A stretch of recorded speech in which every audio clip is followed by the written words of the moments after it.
Meski tren kasus positif COVID-19 sedang menurun, para dokter terus berjuang untuk mengobati para pasien COVID-19. Hal ini merupakan bagian dari pengabdian seorang dokter yang terus berjuang untuk melawan virus corona. Selama hampir 2 tahun virus corona masih menjangkit masyarakat Indonesia. Namun tidak sedikit orang yang berhasil sembuh dari infeksi virus ini. Di balik kesembuhan itu ada para dokter yang terus berjibaku dengan ganasnya virus corona. Mereka terus berjuang untuk mengobati para pasien COVID-19. Dr. Siti Chandra atau sering dipanggil Chandra merupakan salah satu dari sekian banyak tenaga medis yang membantu merawat pasien COVID-19 sejak awal pandemi menyerang Indonesia pada bulan Maret 2020. Ia adalah Ketua KSM Rehabilitasi Medik di Rumah Sakit Umum Pusat Persahabatan Rawamangun, Jakarta Timur.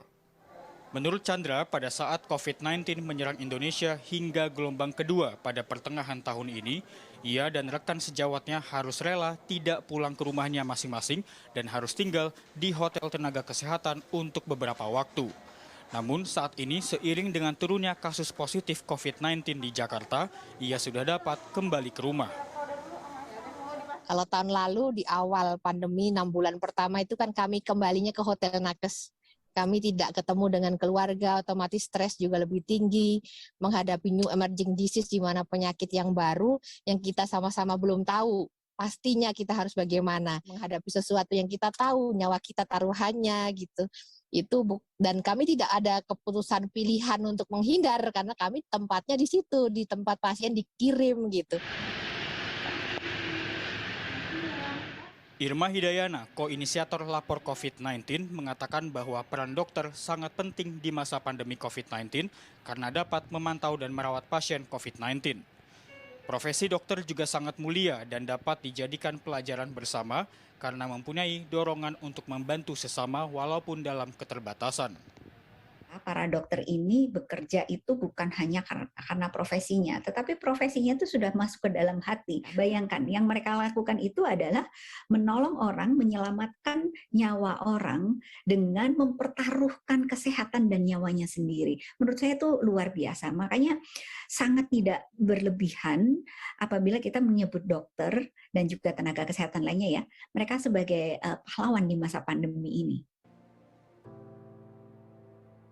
Namun, pandemi COVID-19 yang terjadi di Indonesia turut merenggut nyawa para dokter yang bertugas. Sejak kasus pertama COVID-19 secara resmi diumumkan pada Maret 2020 lalu, dilansir dari laman nakes.laporcovid19.org, tercatat 730 dokter yang meninggal akibat terinfeksi COVID-19.